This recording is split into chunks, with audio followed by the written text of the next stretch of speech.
plano sana ni Manny para kay Eman, hinaharang ni Sultan dahil dito. Sultan, ganito pala kasakim. Sentro ngayon ng matinding kontrobersiya ang amain ng boksingero at sparkle artist na si Eman Bacosa Pacquiao na si Sultan. Ito matapos malantad ang umani ginawa nito sa boxing career ni Eman.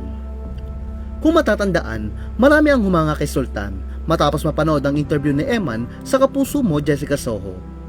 Labis-labis kasi ang pasasalamat at papuri ni Eman sa kanya dahil siya umano ang tumatayong ama sa kanya. Nabanggit din ni Sultan sa panayam na gagawin niya ang lahat kahit nabuwis ang kanyang sariling buhay para kay Eman. Ngunit mukhang ito ay kasinungalingan lamang.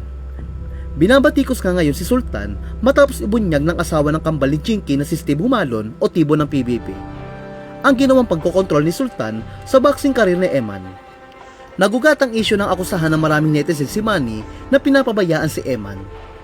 Habang hands-on naman siya sa pagte-training sa anak niya kay Jinky na si Jimwell. Saad ng isang netizen, mabuti pa si Jimwell tinitrain ng papa, si Eman wala, sariling sikap lang.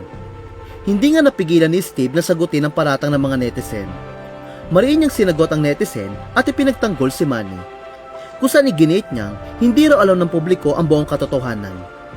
Ipinaliwanag ni Steve na may maganda raw talagang plano si Manny para kay Eman at ninais pa niya itong ipatrain kay Buboy Fernandez na kanyang matalik na kaibigan at batikang boxing trainer. Ngunit ang problema raw ay nagmula sa stepfather ni Eman na si Sultan. Ayon kay Steve, si Sultan umano ang humahadlang sa plano ni Manny na tulungan si Eman. Ani Steve, "Sir, wala po kayong alam talaga. Si Eman pinatrain niya kay Buboy Fernandez si Sir Manny. Pero yung stepfather niya ang may ayaw. Imbes na tinuturuan siya ni Buboy si Eman, binablocking ng stepfather niya." Sinabi rin ni Steve na alam ng buong Team Pacquiao ang ginagawang paghadlang ni Sultan sa plano ni Manny. Kaya wag daw sanang sabihin ng iba na walang pakialam si Manny kay Eman dahil kabaliktaran umano ito. At malinaw na gusto ni Manny na bigyan ng tamang training si Eman, gaya ng pagtitrain ni Jimwell, ngunit nagiging pader ang stepfather nito. Sa kasalukuyan, wala pang opisyal na payag si Eman o kanyang stepfather na si Sultan tungkol sa mabigat na akusasyong ito. Samantala, umani nga ng reaksyon mula sa netizen ang isyong ito. Para sa kanila, walang karapatan si Sultan na harangan ang pagtulong ni Manny kay Eman.